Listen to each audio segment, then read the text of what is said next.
Cohen from Strongest Minds. So I want to talk to you today about a beautiful Findhorn remedy that's called Thistle, T-H-I-S-T-L-E. Thistle is about fear that brings you to a standstill, invasive thoughts that inhibit your performance in anything you do.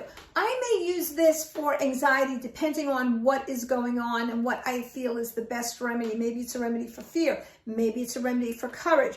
But this is in my toolbox that I like to go to. What it will do for you is it'll bring a state of calm awareness. It'll bring grounding.